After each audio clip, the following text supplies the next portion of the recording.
esse tempinho, um cafezinho muito gostoso, pois prepara o seu café aí que a gente vai conversar do porquê utilizar Debian, essa distro Linux ou esse sistema universal.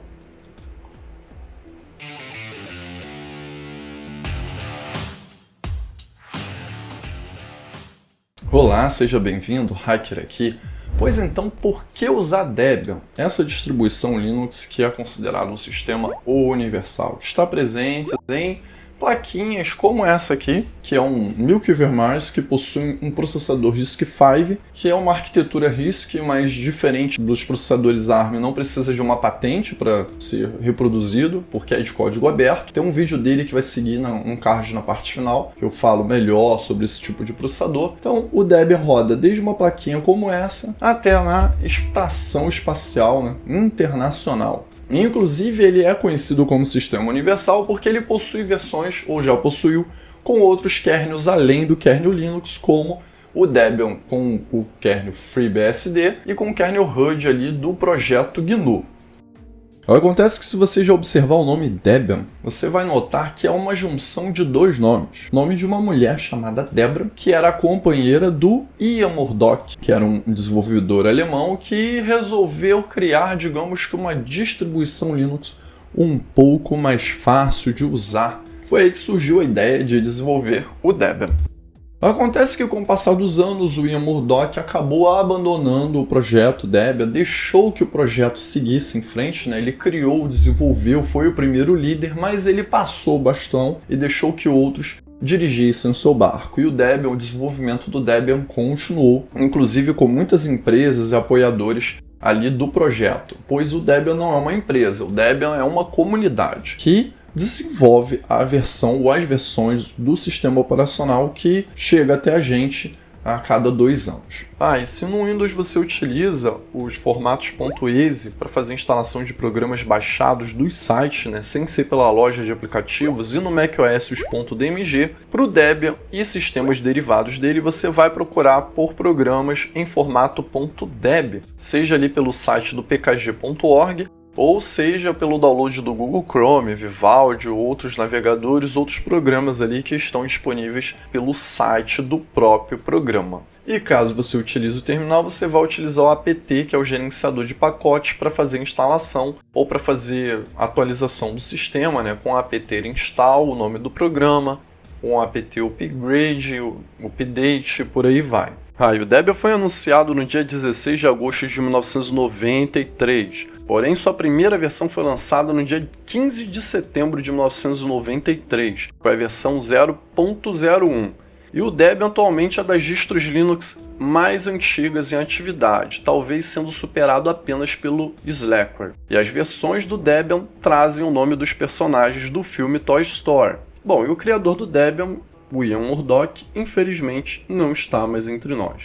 O Debian possui 3 versões principais ali, a versão de testing, a unstable e a versão estável. Os pacotes eles são testados e retestados, inclusive por um robô que faz essa testagem constantemente, e após a verificação de que não há problemas para que ele seja adotado em produção, esses pacotes são implementados na versão que será a versão futura do Debian estável, no caso na versão teste. Acontece que muitos, quando chegam para testar o Debian, acabam esbarrando em algumas situações, pois o Debian, quando ele acabou de ser lançado agora, dependendo de quando você estiver assistindo esse vídeo, ele está com as versões do GNOME, do KDE Plasma, das demais interfaces gráficas não tão antigas assim. Porém, o Debian trabalha, digamos que com um congelamento dos pacotes, evitando inserir novas versões de pacotes a todo momento. Então, essa versão do GNOME Shell vai ficar durante muito tempo aí no Debian, assim como do KDE Plasma e das demais interfaces gráficas, assim como a versão dos pacotes também. Existe uma curadoria ali para manter o sistema o mais estável possível. Isso significa que, se você configurar o Debian para trabalho, seja um desenvolvedor, seja para lidar com máquinas virtuais, para partes de DevOps, entre outros, dificilmente chegará ou vai chegar uma atualização que vai quebrar alguma coisa no seu sistema, porque o Debian tem poucas modificações durante a sua vida útil. São mais correções de bugs, né? Quando eles vão fazer a mudança de uma biblioteca para outra, de um pacote para outro, é porque aquilo já foi testado, retestado, para que eles certifiquem que não tenha bugs, não tenha problemas, não tenha quebras de outras dependências, pois um pacote às vezes acaba afetando o outro. Por isso, os usuários do Debian preferem utilizar os pacotes ali mantidos pela comunidade, pela curadoria do Debian, do que recorrer a containers, muitas vezes como Flatpaks. Porém, se você quer um sistema não tão antigo assim, você quer um sistema mais atual, pode ser recomendado que você recorra a Flatpaks e faça a gestão ali do que eles podem acessar no seu sistema ou não, utilizando, por exemplo, o Flatseal, que é um programa que a gente pode fazer o gerenciamento ali das permissões de cada Flatpak do sistema.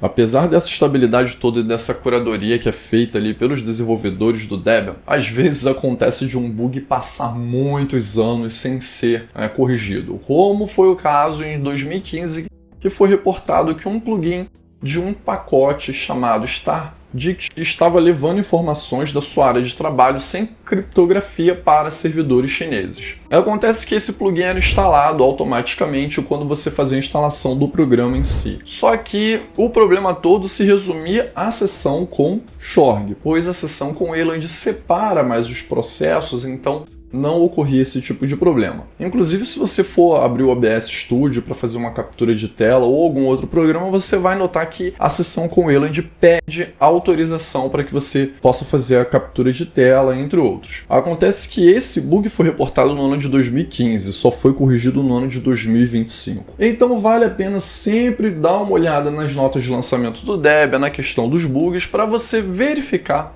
os pacotes e os programas que estão ali, pois pode ter algum pacote, algum programa com alguma falha de segurança que ainda não foi corrigida. Isso é bem mais difícil de acontecer no Debian. Esse programa se trata de um programa de tradução chinês, mas ele traduz para vários idiomas. Se você tiver ali em uma página de um site e tudo mais, como eu demonstrei na review do Debian 13, no vídeo que eu fiz, caso você não tenha visto, vai seguir no card na parte final. Então ele faz a tradução ali tranquilo de uma linha, de uma palavra e tudo mais. Só que o problema é que com a sessão com Shorg ele pegava tudo que estava na sua área de trabalho e transmitia para esses servidores chineses, sem criptografia, inclusive se você fosse fazer um login ali, né, de senha e tudo mais. Então se você pegasse uma senha no gerenciador de senhas, copiasse e colasse, já era o suficiente para você ter a sua senha vazada, digamos assim. Mas apesar dessa falha que demorou a ser corrigida, o Debian é considerado um sistema bem estável, testado, retestado.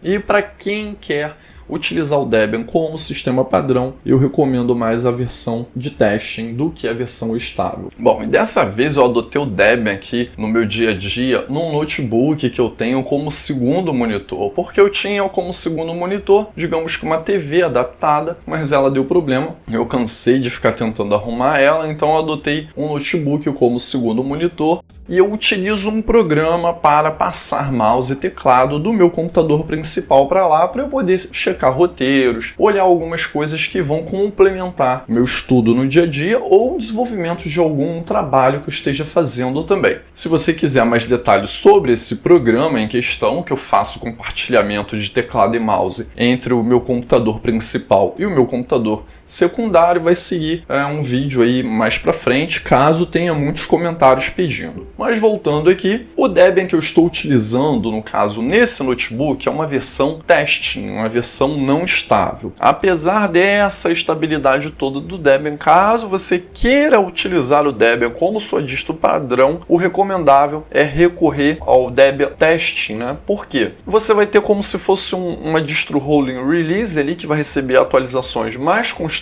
porém você não vai passar por atualizações tão instáveis como podem acontecer no Fedora e no Arch Linux. Isso significa que se você configurar tudo no Debian para funcionar, distrobox, virtualização, entre outros, dificilmente vai chegar uma atualização que vai quebrar essas configurações que você fez aí no seu sistema. O que às vezes pode acontecer com maior facilidade num Fedora, Arch Linux, numa distro base ou Fedora ou Arch mais facilmente do que pode acontecer aqui no Debian. Mas se você fizer o download e a instalação da versão estável aí numa boa, os Flatpaks vão funcionar para você e você configurar tudo o que você precisa e funcionar, dificilmente vai chegar uma atualização que vai quebrar. Então, fica a seu critério. Só lembrando que o Debian não vem por padrão com FlatHub ativo para instalação dos Flatpaks, não vem com plugins ali para fazer atualização pela Discover, pela GNOME Software, então você precisa fazer esse tipo de configuração na unha. Mas geralmente quem está procurando o Debian para utilizar não é um usuário novo no mundo Linux. Se você é um usuário novo no mundo Linux, eu recomendo que você passe mais um tempo utilizando o Linux Mint, Ubuntu, Pop! OS, Zorin OS,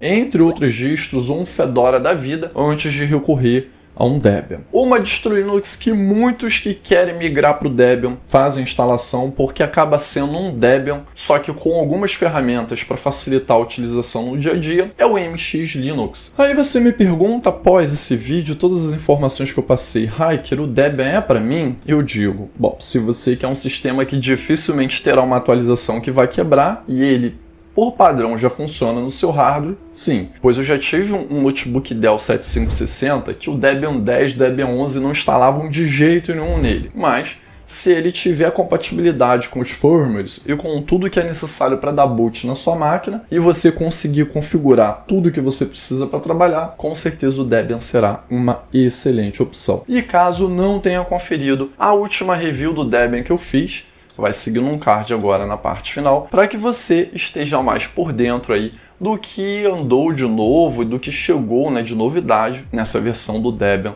na última versão que saiu. E eu vou deixar alguns cards na parte final também de algumas reviews mais recentes que eu fiz aqui no canal, caso você não tenha visto. Mas aí, com esse vídeo eu consegui sanar a sua dúvida do porquê usar Debian? Se eu conseguir, deixa aí nos comentários. Se eu não conseguir, pode deixar aí nos comentários também. E se não é inscrito aqui no canal, se inscreva, dê um joinha nesse vídeo para que sempre que eu fizer novos vídeos, cheguem atualizações aí para você e você esteja por dentro do que está acontecendo no mundo Linux.